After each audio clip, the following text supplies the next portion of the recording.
মানুষই কত রকম হয়ে থাকে। রাস্তায় না বেরোলে হয়তো জানা যায় না। আজ রাস্তায় চলতে চলতে আমাদের ক্যামেরায় ধরা পড়লো এমনই এক শখ আহ্লাদের চিত্র।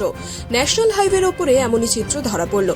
এক যুবক স্কেটিং করে সে ফাটাপুকুর থেকে জলপাইগুড়ি, আবার ফেরার সময় জলপাইগুড়ি থেকে বেলাকোপা হয়ে ফিরবে ফাটাপুকুর।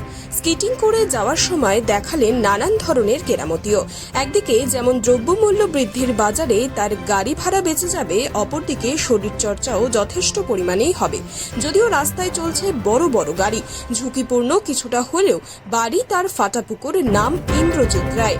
ভালো লাগা থেকেই তার এই উদ্যোগ। এ বিষয়ে কি জানাচ্ছেন ইন্দ্রজিৎ, শুনুন বিস্তারিত।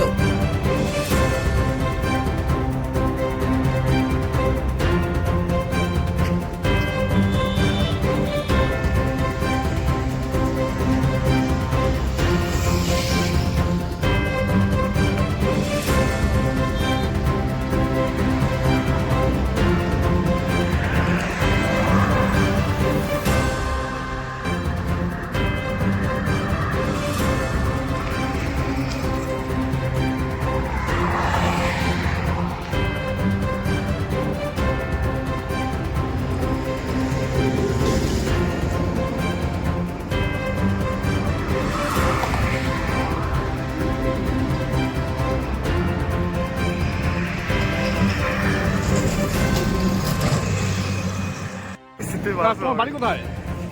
আমার বাড়িতে ফাটাপুকুরে।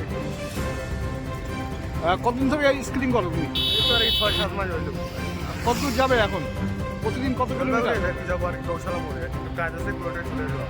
মানে জলপাইগুড়ি গোসলা মোড়? গৌশালা মোড়ে জলপাইগুড়ি যাবে এভাবে, আবার জলপাইগুড়ি থেকে এভাবে ফিরবে? জলপাইগুড়ি হয়ে গৌশালা হয়ে বেলাকাবা ঢুকবে বাস। কেমন লাগে এরকম এইভাবে চলছো? খুব মজা লাগে আমাকে, আর কি লোকজন দেখে আমাকে খুব লাগে, এটাই আনন্দ লাগে, ভালো লাগে। ভালো লাগে আমার। তোমার নাম কি? আমার